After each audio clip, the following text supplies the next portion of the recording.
Muito bem, eu gostaria de, em primeiro lugar, chamar a atenção para algumas propriedades da função seno e da função cosseno, e essas propriedades são importantíssimas se nós usamos essas propriedades muitas e muitas vezes. Mas antes de apresentá-las, eu gostaria de exibir aqui o gráfico da função cosseno e depois o gráfico da função seno.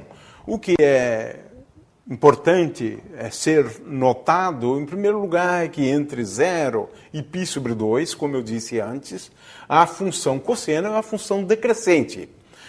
Ela atinge o valor máximo para o ângulo θ igual a 0, vai diminuindo de valor, eu dei alguns valores antes, por exemplo, para π sobre 4, a função cosseno igual a raiz quadrada de 2 sobre 2, ela atinge o valor 0 para o ângulo θ igual a π sobre 2, ou seja, para 90 graus, depende de que unidade nós estamos utilizando para medir ângulos, né?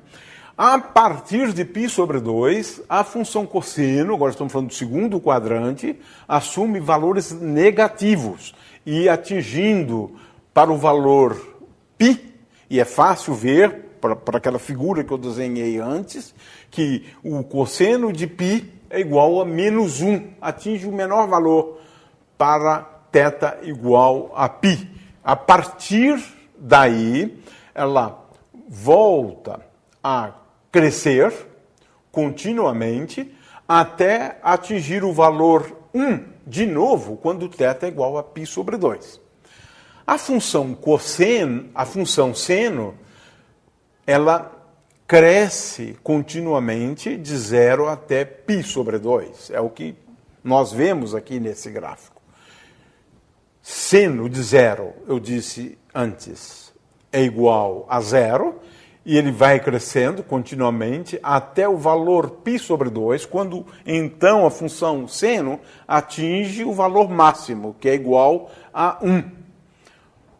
Depois ela decresce, atinge o valor 0 para θ igual a π sobre 2 e continua decrescendo até atingir o valor mínimo, menos 1 para o valor do ângulo θ igual a 3π sobre 2. A partir daí ela volta a crescer, atingindo o valor 0 para θ igual a 2π.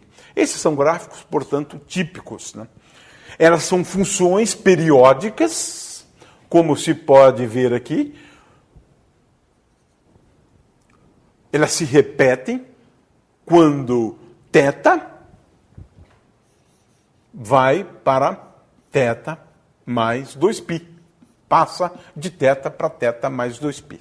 Essa é uma outra propriedade muito importante, especialmente quando a gente for estudar movimentos periódicos, movimento harmônico simples e assim por diante. Muito bem, vamos agora às propriedades que são relevantes a respeito dessas funções. Em primeiro lugar, seno ao quadrado de θ mais cosseno ao quadrado de θ igual a 1. Essa é a primeira propriedade notável. A segunda é que seno de A mais B, A e B são dois ângulos, igual a seno A vezes cosseno B mais seno B cosseno A. Essa é a primeira propriedade muito importante. É sempre bom ter essas duas propriedades em mente. A outra é que cosseno de A mais B igual a cosseno A vezes cosseno B menos seno A vezes seno B.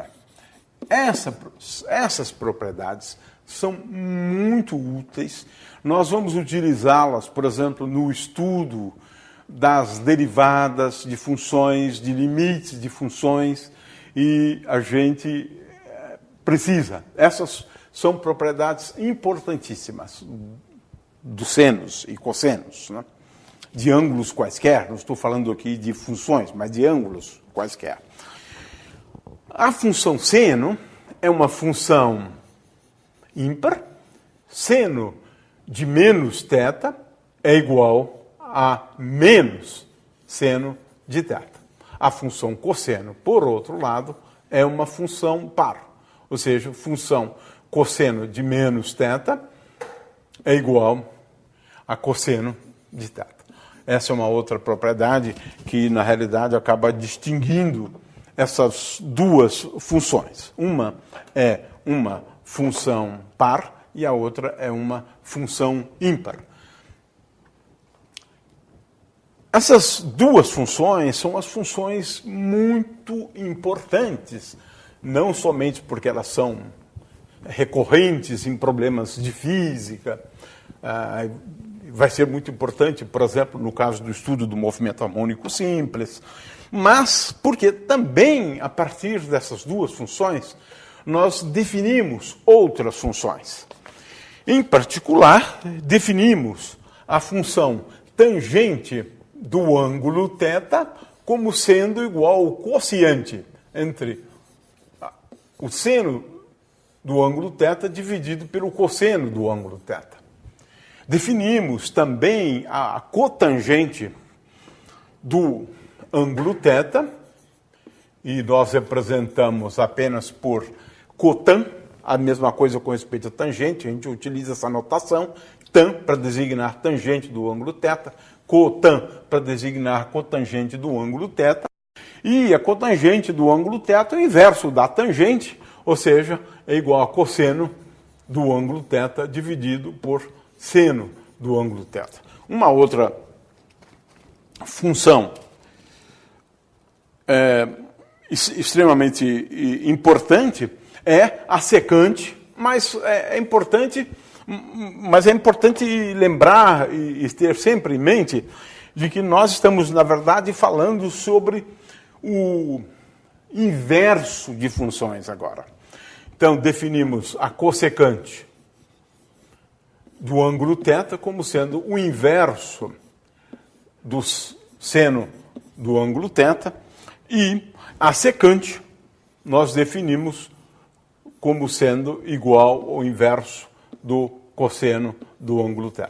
São funções, portanto, derivadas ou das funções seno e cosseno.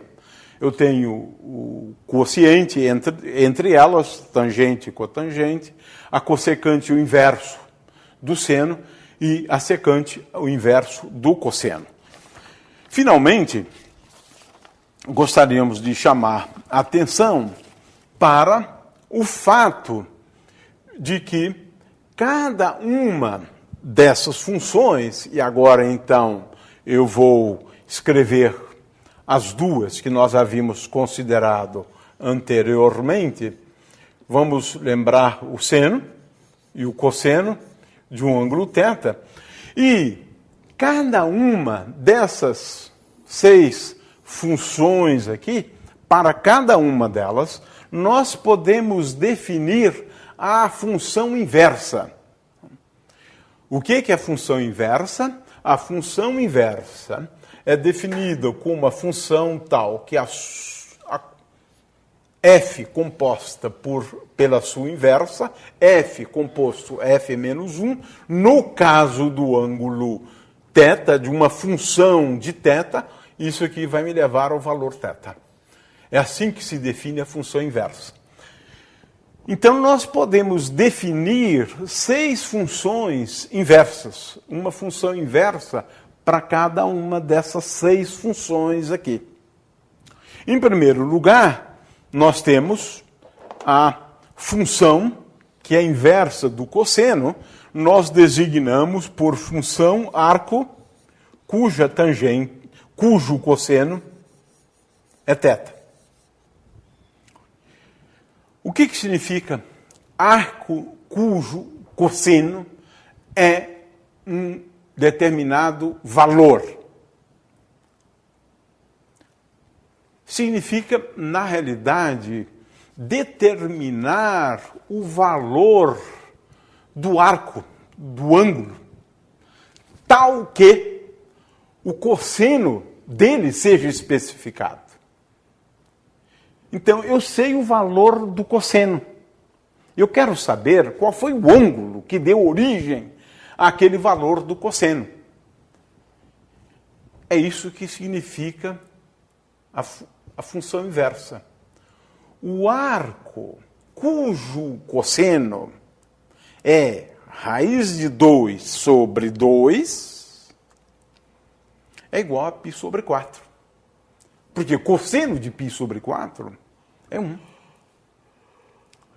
Então, eu acho que com isso fica realmente claro o conceito de função inversa.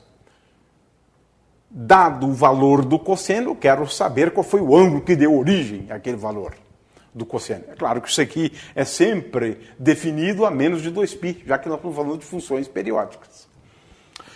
Assim como fizemos para o cosseno, podemos fazer também para a função seno. Podemos introduzir a função arco, cujo seno é θ. Podemos introduzir, analogamente, a função arco, cuja secante θ, a função arco, cuja cossecante θ, finalmente, a tangente e a cotangente, introduzindo o arco cuja tangente de θ é x, né? É um valor bem especificado. E, finalmente, a função arco cuja tangente de θ é conhecido. Então, é sempre assim. Eu conheço, por exemplo, a tangente de θ, eu quero saber qual foi o valor do ângulo que me deu origem a esse valor conhecido da tangente de θ. Nesse caso aqui, na verdade, eu quero corrigir essa expressão, é arco cuja cotangente de θ é conhecido. Então, arco cuja secante é bem conhecida, arco cujo seno é bem conhecido, o arco cuja cossecante é bem conhecida. E observe-se que isso é curioso porque lembra de novo aquele conceito de corda e de arco, né? O fato é o seguinte, essas são as funções importantíssimas com as quais nós lidamos tanto na matemática quanto na física, em todo o mundo da ciência, em se tratando das funções trigonométricas. Essas são as funções trigonométricas, 6 delas, e mais as suas inversas. Para cada uma delas, você pode analisar agora, por exemplo, a questão delas serem pares ou ímpares. Por exemplo, a função cossecante é uma função ímpar na medida que a função seno é uma função ímpar. A função secante é uma função par na medida que a cossecante é par. Tangente, por exemplo, é uma função ímpar na medida que seno é uma função ímpar e cosseno é uma função par, mas ela como um todo é uma função ímpar. Bom, a partir das propriedades envolvendo, por exemplo, seno de A mais B, se pode, por exemplo, tentar deduzir tangente de A mais B, procurar expressões para tangente de A mais B, para cotangente de A mais B e assim por diante. Com isso eu encerro essa pequena introdução e vai ser extremamente útil quando nós estudarmos limites e derivadas e também fizermos uso dessas funções trigonométricas num curso de ciências.